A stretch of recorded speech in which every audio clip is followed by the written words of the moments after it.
Hi everyone, welcome back to my channel. So today I'll be showing you how to cut a shirt dress. If you're new here, you're welcome. Please hit the subscribe button and the notification bell to know when I upload a new video. And if you're a returning subscriber, you're amazing. I'm obsessed with you. Let's get into the video. So for this tutorial, we'll be cutting the back piece first before we cut out the front piece. And these are the measurements that I will be needing for this tutorial. So first of all, yes, I went ahead to take my vertical measurement. This dress is actually not for me, it's for my mom. Yes, so I went in to take out the vertical measurement, the bust point, the waist point, the hips, and the length of this dress. Her bust point was 10 inches, her waist was 17, her hips was 22, and the length of this dress was 41, I think 41. Yeah, so I went in with those measurements, and I used my ruler to make sure that I extended those lines to the end of the fabric. So normally when you're cutting out the back piece of your fabric for your shirt dress, you might want to divide your widest body measurement, which is your hips, by 4, and then add at least maybe 2 or 3 inches depending on how loose you want your shirt dress to be. Some people actually like their shirt dress to be tight, but I think my mom likes her shirt dress loose, so I don't know, we'll find out. So yeah, this is me taking out my vertical measurements and extending the lines to the end of the fabric. So I used the neck measurement of 3 inches for the width, and then for the depth I used 1.5 inches. Now remember that this is for the back piece. We are cutting the back piece first before we go ahead to cut out the front piece.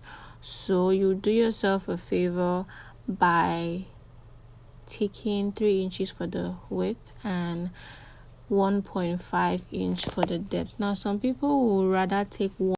Now why I don't like taking 1 inch for the back neckline is because I feel like it might be too tight. So I feel like 1.5 is like a safe measurement. I feel like you cannot go wrong with 1.5, so I always use 1.5 for the back neckline for my shirt dress, and then 3 inches for the width. I always use 3 inches for the width. So yeah, so that's me taking out the measurement, and then I went in to take the shoulder measurement, which was 15.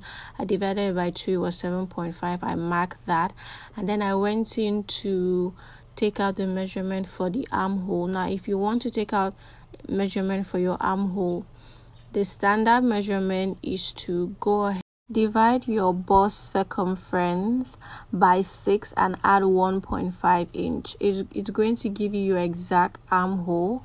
But for the shirt dress, if you don't want it to be tight, I would recommend that you add maybe 1 inch, because I added 1 inch to my armhole measurement. After you divide your bust circumference by 6 and you add 1.5, I suggest you add an extra 1 inch to that measurement. Then after that, I went in to divide my armhole into 2 so that I can get the middle part. And then after I found the middle part, I went inside by 0.5 inch, and then I connected it to my bust point. These are just the basic things that you do on a normal basic body, so I'm sure that you already know how to do that. So after that, I divided, I keep saying it's not mine, it's my mom's, but you know the gist. So I divided the bust circumference by 4, and then I added 2 inches. At first I added 2 inches, and then I decided to increase it to 3 inches. So I did that, and then I did it till the end of this fabric. I use her bust circumference divided by 4 plus 3 inches to the end of this fabric. I extended the lines to the end of this fabric. I used my ruler to extend the lines to the end of this fabric. After I did that, I went in the waist point. I went in by 1 inch, and then I extended that 1 inch to the armhole. And now I'll go back. I divided her bust circumference by 4, added 3 inches, and I marked what I got to the end of this fabric. And then after I did that, I went in by 1 inch on the waistline, and I extended it to the bust point. And after I did that, I now went to the hip and I extended it by 1 inch. I don't know if you get it, but yeah. After I did that, I proceeded to extend those lines again to the bust point, which is also the armhole point. Like those lines, I extended it to that. And then after that, since I had extended the hip line by 1 inch, I had to go ahead and draw a new line so that all the lines can align. I don't know if that makes sense. You can see that I extended the hip line by 1 inch. So since I did that, I decided to go ahead and make sure that I join all the lines together so they can all align. And yeah, that's basically what I did. After I did that, I proceeded to cut out the marked edges, but I did not cut out the shoulder slope. Oh, I forgot to tell you, I went 1 inch from my shoulder slope and I connected it to the neckline. But you already know that, like I said, this is just the basic bodice. If you know how to cut the basic bodice, this is not going to be hard for you.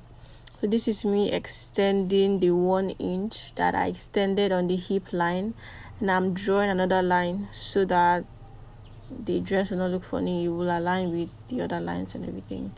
So yeah, after that, I proceeded to cut out my lines, the marked lines. I said I went ahead to cut it out, but I did not cut out my shoulder slope because I'm going to need it for the front piece.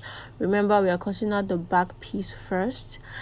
And yeah, so I did not cut out my shoulder slope, but I cut out every other lines I took. And yeah, so after, yeah, this is me cutting it out basically. Right. Okay, fine. Yes, cut it out, Jesus. Yeah, so this is the front piece now. Now when you're placing your front piece, when you fold it into two, make sure that you leave 3 inches in the middle part, the folded part. Make sure that you put 3 inches before you place your back piece. Now that 3 inches you're keeping is for your button and your interface. You're going to be putting your interface there or your hemming glue, and going to be folding that part in so you can attach your buttons and make your buttonholes. So yeah, that's what the 3 inches is for.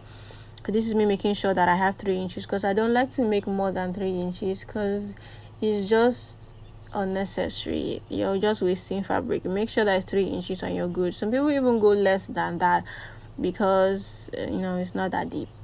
So yes, now for the front neckline, make sure that your neckline is 3.5 inches for the depth and then 3 inches for the width. Now remember, for the back we took 1.5 inch for the depth, but for the front we're taking 3.5 inches for the depth.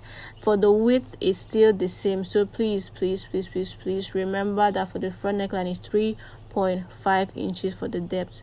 And then you go ahead and cut it out. Don't cut out the shoulder slope, because for this shirt dress I want the front shoulder slope to be a little bit longer than the back.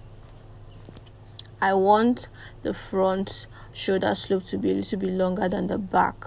so that's why I did not cut out the back shoulder loop first. So as you can see, I've cut it out, and the back and the front is slightly longer than the back. And then after you're done, just go ahead and open up the front piece. When you open it up, you use your hemming glue or your interface to gum on the 3 inches, and then you fold it, and then you fold and iron, and make sure that it looks good, because I'll not be showing that part, so I'm just letting you know. This is easy to make. Maybe I will show that part, I don't know. I'm just saying, like, I'm just saying. So just go ahead and make sure that you notch your 3 inches so that you remember where it is, so that when you're putting your interface or your hemming glue, you know where you're supposed to put it. So I notch the upper part of the 3 inches and also the lower part, because when I'm folding and I'm adding the hemming glue, I know what's up. So yeah, that's basically it for this tutorial. To be honest, it's really simple, really straight to the point. I hope you understand. If you don't understand, you can leave me questions. See you in my next video. Bye.